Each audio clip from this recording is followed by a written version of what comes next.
Assalamualaikum warahmatullahi wabarakatuh. Welcome back to Unwahas Menyapa. Selamat pagi, siang, sore, malam, kapanpun kalian menyaksikan konten ini.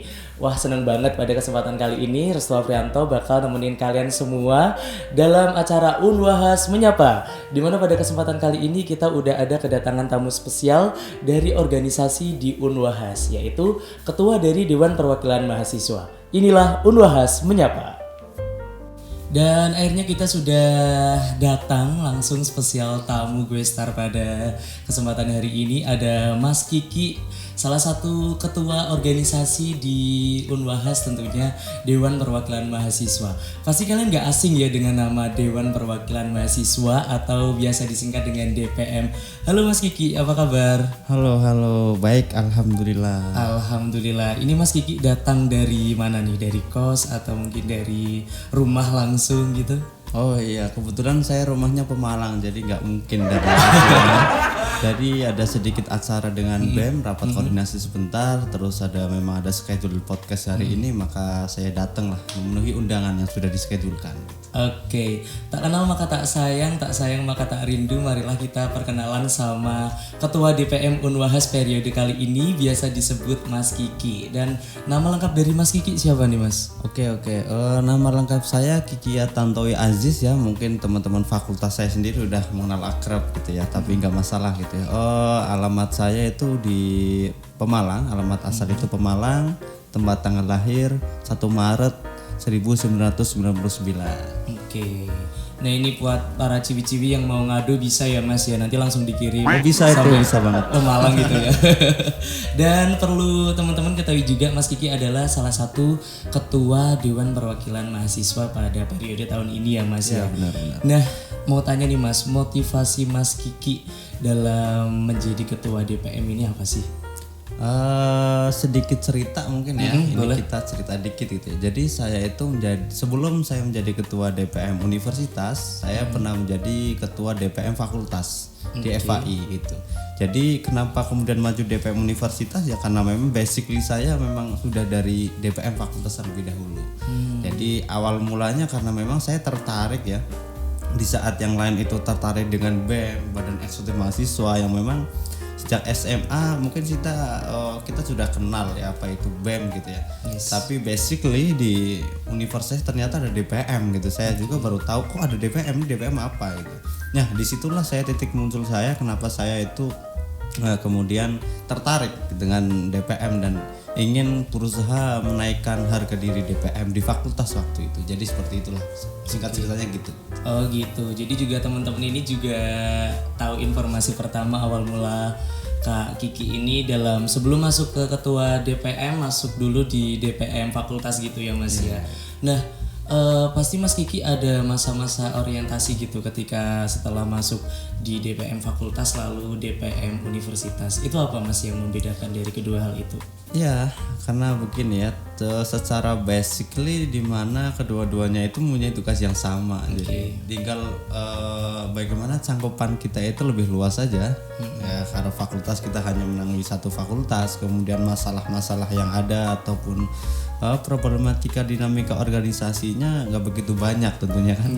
Nah, jadi ketika di universitas ya saya mengatakan ini tugas lama gitu. Tugas lama hanya wadahnya aja yang semakin besar gitu. Dan juga ya kita jalani aja gitu. Oke. Kalau boleh jujur Mas Kiki lebih condong ke DPM fakultas atau univ? Oke, dari dari hati yang paling dalam. Oke. Kalau boleh jujur gini ya. Sampai saat ini saya ternyata lebih enak di DPM fakultas gitu. Gitu. Kenapa Mas? Ya secara kedekatan emosional antar anggota itu udah terbentuk ya. Dimana DPM fakultas memang sejak kecil kita bareng-bareng gitu. Artinya sejak kecil itu artinya sejak semester 1 kita sudah saling mengenal nih gitu ya. Bahkan saya ketika di DPM universitas itu tidak ada separuh saya mengenali anggota-anggota saya. Jadi saya benar-benar dari nol gitu. Kita harus saling menyapa kembali. Kemudian belum sampai bagaimana kinerjanya nanti, tapi lebih saya itu awal-awal tuh memang mendekatkan emosional saya dengan para anggota-anggotanya agar nanti kita jalannya sesuai dengan satu persepsi lah intinya gitu. Nah berarti sekarang kan sudah menjadi ketua DPM universitas gitu ya Mas ya. Jadi tidak bisa dipungkiri kan juga ketika dulu di DPM fakultas untuk menyesuaikan keanggotaannya itu kan sangat mudah gitu ya. Sekarang juga PR-nya udah lingkup universitas jadi semakin gede gitu ya. Iya. Dan ada pertanyaan lagi untuk Mas Kiki ini, peranan DPM di tingkat kampus itu seperti apa Mas? Jadi kalau peranan gitu ya, peranan DPM itu memang DPM itu bagi saya itu sangat penting dalam dunia perkampusan gitu. Dalam dunia kampus itu ya sangat penting gitu. Jadi ada semacam memang kalau kita bilang ya secara hati dalam lagi gitu ya, itu ya tidak maksimal lah DPM di universitas kita gitu. Dari tahun ke tahun gitu. Saya belajar tahun kemarin juga saya di bawah kepemimpinan DPM universitas yang dulu gitu. Bagaimana saya melihat kinerja dari DPM dulu gitu ya. Tapi di situ saya ingin memaksimalkan apa yang sudah ada di universitas kita. Artinya saya maksimalkan yang sudah terbangun di universitas kita, maka saya maksimalkan gitu. Peranan-peranannya sesuai menurut saya pengen mengembalikan DPM sesuai dengan tupoksinya. Tugas pokok dan fungsi gitu. Saya hanya itu yang saya kepengen ada di tataran universitas. Yang kedua memang sejak awal saya kepengen bahwa kita itu berdinamika di organisasi boleh gitu ya. Tapi jangan membawa kepentingan golongan atau kepentingan segelintir kelompok yang kemudian itu justru merusak tataran kaderisasi. Gitu. Jadi itu dua motif itu yang kemudian saya sejak awal saya tekankan kepada anggota-anggota saya. Bahkan saya kepada anggota-anggota saya begini bilang, kalau masuk ke DPM hanya bawa kepentingan, yaudah sekarang mundur aja. Saya nggak istilahnya ini ya, saya nggak perlu anggota-anggota yang hanya bawa kepentingan, bawa kemaslahatan untuk mahasiswa gitu. Intinya gitulah. Siap. Mungkin bisa kayak disimpulkan jangan ada suatu kelompok gitu ya di sebuah organisasi gitu ya untuk kepentingan tertentu gitu ya. Nah, Oh gitu. Nah ngomongin masalah DPM itu ya Mas ya. Biasanya DPM kalau di tingkat SMA itu sama halnya dengan MPK.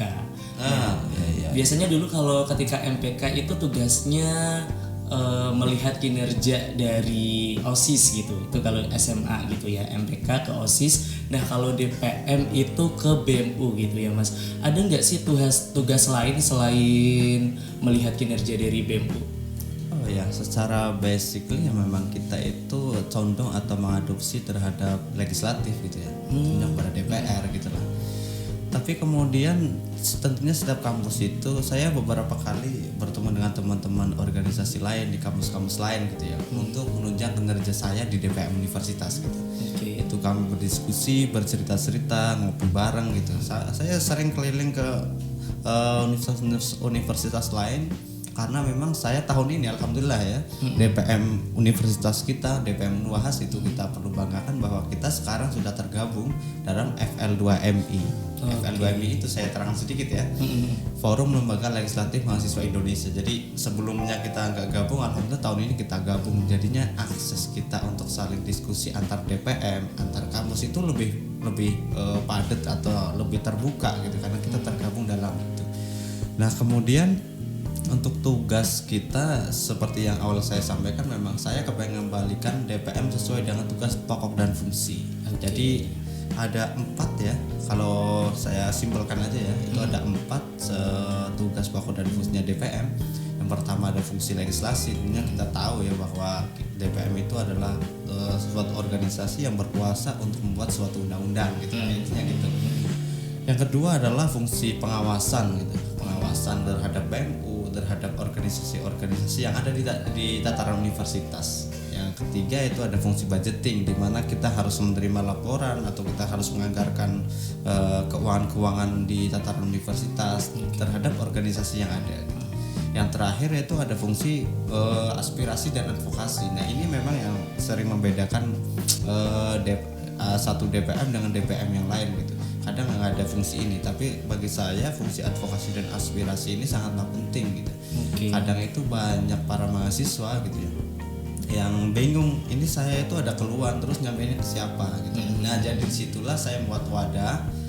Bahkan saya sudah membuat wadah itu sampai di tataran fakultas dari UNIF biar nyambung gitu ya. Namanya Korkomas. Jadi itu sebuah wadah baru yang baru tahun ini kita ciptakan, itu namanya Korkomas. Ya. Jadi itu sebuah wadah penyaluran aspirasi, semua mahasiswa bisa masuk lah di situ, termasuk para DPM fakultas. Jadi itulah sebuah kumpulannya di situ gitu. Ya nantinya kita advokasi, kita bantu tentunya gitu. Oke, berarti juga teman-teman juga baru tahu kalau DPM Unwas itu juga punya target yang besar tadi ya Mas, dan udah tergabung malahan di itu ya DPM seluruh Indonesia itu ya Mas ya. Nah, dan Mas Kiki ada nggak sih Mas program unggulan DPM gitu?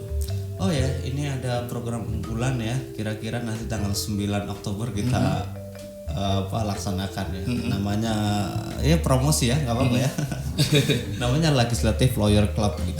Itu yang pertama, itu sebuah rentetan dari program kesatuan namanya Prolegnas. Program legislasi universitas. Jadi di situ kita mencoba merangkai beberapa program yang kemudian kita semoga bisa terrealisasikan semua gitu.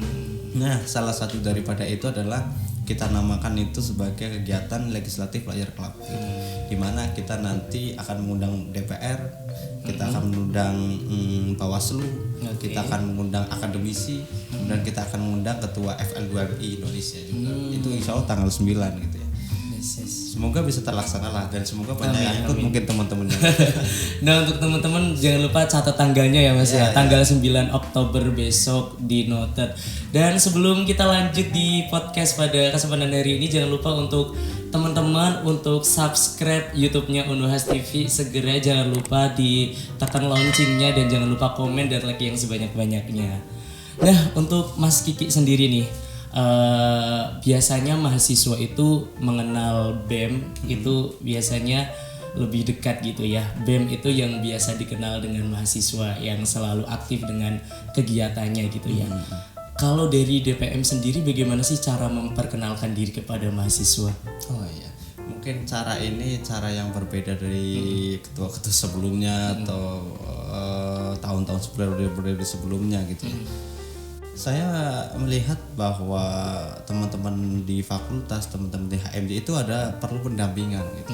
Karena memang kita itu 1 tahun, hampir 2 tahun kita kena COVID, dan yang melanjutkan regenerasi ini teman-teman yang terdampak COVID gitu. Dia itu nggak tahu bagaimana cara melaksanakan sebuah kegiatan dan lain sebagainya. Nah, disitulah saya hadir ya. Saya tuh sering sekali menemani teman-teman bawah, bukan bawah ya, jurusan maupun fakultas gitu. Saya sering sekali bahkan ketika fakultas ada rapat dan saya ada waktu untuk slow gitu, saya ikut mendampingi bagaimana rapat itu berjalan. Kemudian itu artinya saya memang membangun sebuah organisasi itu lebih enak itu apabila kita dilandasi dengan sistem kekeluargaan. Bagaimana yang tahu bisa mengajari yang belum tahu, kemudian yang sudah tahu ya jangan sok tahu. Intinya gitu. Itu akan menjadi sebuah keluargaan di mana sangat enak ketika kita jalan dengan sistem sebuah kekeluargaan. Itu memang saya sejak awal saya menjabat sampai alhamdulillah hari ini ya gitu ya. Kemarin ada beberapa komunitas-komunitas termasuk yang ingin menjadi UKM itu kami benar-benar saya dampingi gitu. Ada beberapa lah yang tidak perlu saya sebutkan, itu saya benar-benar dampingi, bahkan saya tidak menginstruksikan anggota saya, tapi saya sendiri yang terjun karena saya kepengen ini harus ada pendampingan yang sesuai deh gitu. Itu ya cara saya gitulah. Yes. Bagi cara memperkenalkan diri kepada mahasiswa itu lebih ke pendekatan gitu ya Mas ya. Iya. Karena bagi saya gini ya, terkenal itu nggak penting bagi saya gitu ya, bagi saya gitu. Iya benar. Terkenal itu bagi saya nggak penting, tapi kerja nyata di lapangan itu yang penting gitu. Jadi saya menunjukkan bahwa DPM ini ada fungsi termasuk pendampingan, advokasi itu. Jadi saya berusaha agar tupoksi itu terjalankan aja. Entah itu mau dikenal atau tidak, yang penting kerja di lapangannya ada. Itu prinsipnya itu, basic prinsipnya gitu. Iya benar, berarti kalau nanti famous gitu juga malah banyak haters gitu ya Mas. Haters famous. Benar. Nah, berarti Mas Kiki ini udah jadi ketua DPM itu sejak tahun 2019 kemarin. Iya benar, di fakultas. Di fakultas ya. Iya. Di DPMU? Oh, di DPMU baru Maret ya. Maret kemarin ya. Bukan Maret. Setelah Maret itu bulan apa ya? Kira-kira April. Iya. Oke. Berarti baru tahun ini. Iya, baru tahun ini. Berarti baru masih kinyis-kinyis gitu ya Mas, masih ibaratnya kalau di daerah Jawa tuh kinyis-kinyis tuh masih anget-anget gitu. Iya, tapi gini, saya kepilih tuh kurang lebih ya, ini saya nggak hafal detail, April lah gitu. April karena saya Maret itu saya baru reor di fakultas, kemudian saya maju di universitas. Tapi kemudian ini akhir tahun saya udah reor lagi. Udah reor lagi. Iya, Oh cepet ya mas ya. Makanya cepet banget nih saya reornya itu. Nggak terasa ya mas. Ingin cepat-cepat untuk itu mas reor. Gak reor sih, tepatnya pengen cepet-cepet nikah mungkin. Gitu.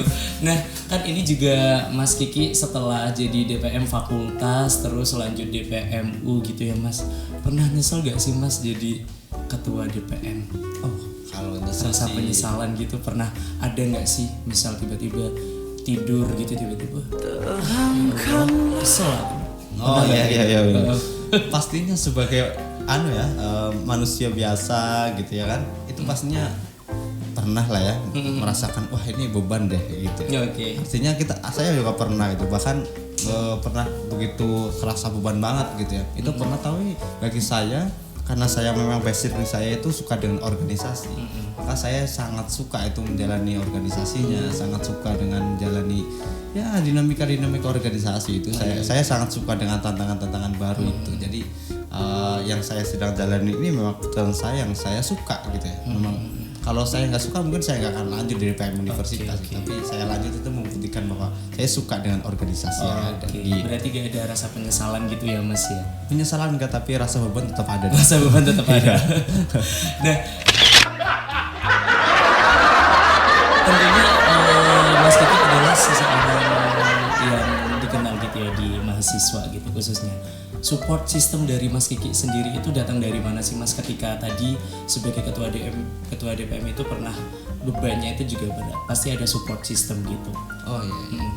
Ya yang pertama jelas ya bagaimana doa-doa dari orang tua kita ya, itu tentunya pasti dong, itu yang pertama ya. Yang kedua ya dari seluruh mahasiswa gitu ya, bagaimana dia itu melihat DPMU sekarang gitu ya. Saya tidak perlu ya saya ceritakan bagaimana progres DPMU sekarang gitu. Bagi teman-teman lama mungkin ya yang merasakan tahun kemarin seperti apa, tahun ini mungkin sangat merasakan deh bagaimana tuh progresnya gitu. Support sistemnya tentu bagaimana saya tuh kadang suka banget ya kalau melihat teman-teman anggota saya gitu ya, anggota saya tuh kumpul makan bareng gitu. Bahkan saya kadang-kadang tuh udahlah makan aja gitu kan. Itu suka banget. Nah, artinya melihat kekompakan anggota itu yang lebih wah itu walaupun kita sendiri gak merasakan hal yang sama gitu.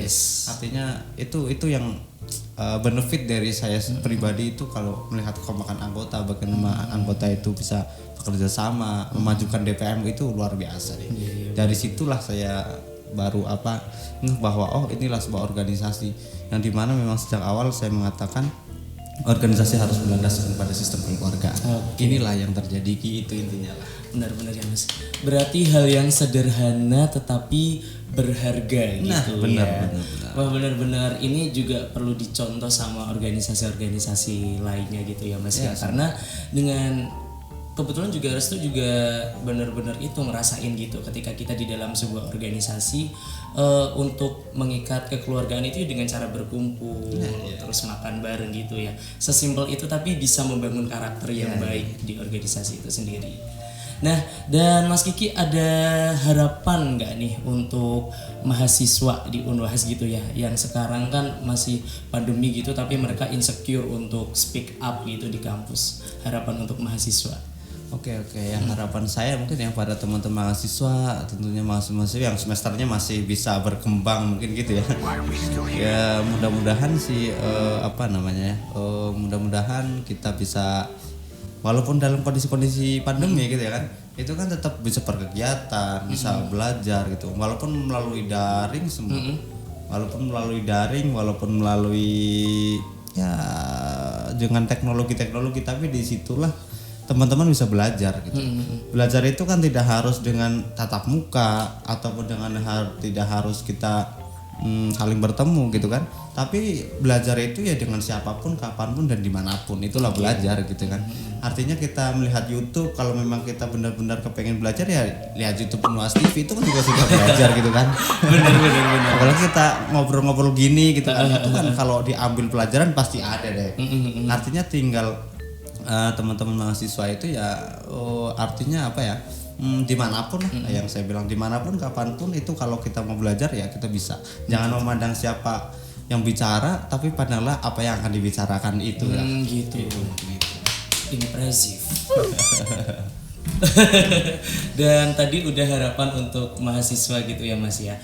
Terus harapan untuk kampus Unwahas tercinta, dilihat dari umur Unwahas juga yang masih muda gitu. Kalau ibarat mangga itu masih gembadung gitu kan, masih muda gitu. Apa Mas? Harapan saya ya. Harapan saya untuk Unwahas tentunya kalau saya tuh melihat Universitas Wahid Hasyim itu luar biasa. Sekarang kan baru ini berapa sih umur kita kan gitu ya. Tapi sudah begini loh. Ini luar biasa Mas Restu. Hebat ya Mas. Jadi memang ini udah hebat banget bagaimana kita itu sudah mempunyai fasilitas-fasilitas yang sangat modern. Bahkan kita bisa, kalau saya bandingkan begini, saya itu kan sering ya berkeliling ke univ-univ lain. Kita bahkan saya pernah juga ke UGM itu, kayak diundang salah satu DPM fakultas di UGM untuk mengisi salah satu materi di sana, dan saya itu ngisi di sana. Itu fasilitasnya itu persis kayak ya walaupun nggak begitu kompleks ya kan, 11-12 lah sama sini gitu tapi ya, ya lumayan lah Unwahas yang masih umurnya sini tapi fasilitasnya sudah sangat memadai. Kemudian organisasinya di Unwahas pun sangat maju. Yes. Kenapa saya maju ya, saya juga bisa loh duduk bareng sama DPM UGM gitu kan. Itu kan setara berarti kan kita kan ya. Jadi ini sudah luar biasa. Tapi tetap ya, maksudnya kampus itu yang memang harus selalu meningkatkan kualitasnya, terutama prasarana, kemudian layanan-layanan akademik itu yang memang harus kita tingkatkan selalu gitu. Walaupun bagus, tapi kita harus memang selalu meningkatkan kualitas itu. Dari mulai fasilitas langsung pelayanan akademik itu mungkin harus ya berkembang lagi untuk fasilitas itu. Jadi untuk teman-teman mahasiswa baru atau mungkin mahasiswa ya, kalau teman-teman itu banyak bergaul dengan univ lain ya, kita itu sudah merasakan hebat gitu di universitas kita gitu. Mantap ya Mas ya. Jadi itu aja sih mungkin kalau harapan saya kampus gitu.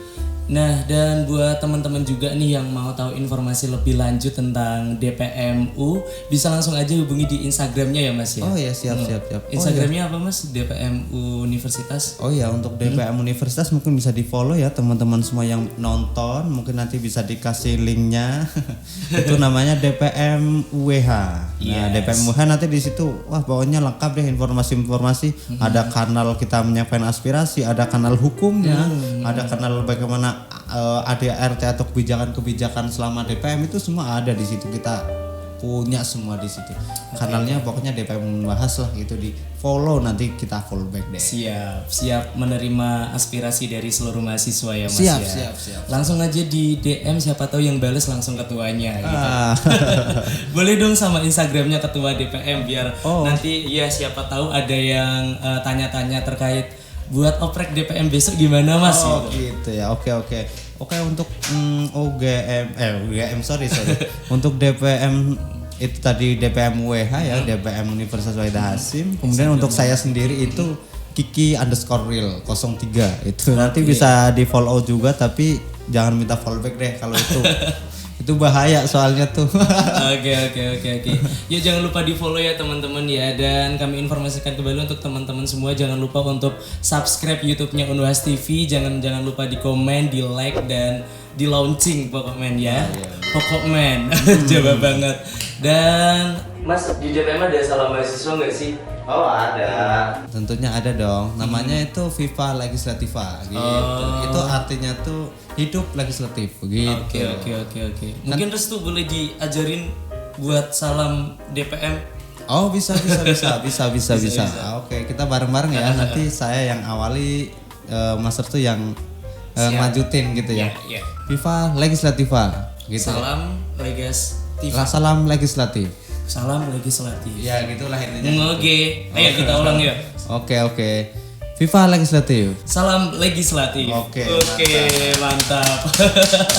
Terima kasih Mas Kiki udah datang di podcastnya Unwahas Menyapa pada kesempatan hari ini. Semoga bermanfaat untuk informasinya gitu ya Mas ya. Dan akhirnya Restu harus pamit teman-teman. Terima kasih semua yang udah nonton, dan akhirnya kita berdua harus pamit. Wassalamualaikum warahmatullahi wabarakatuh. Sampai jumpa.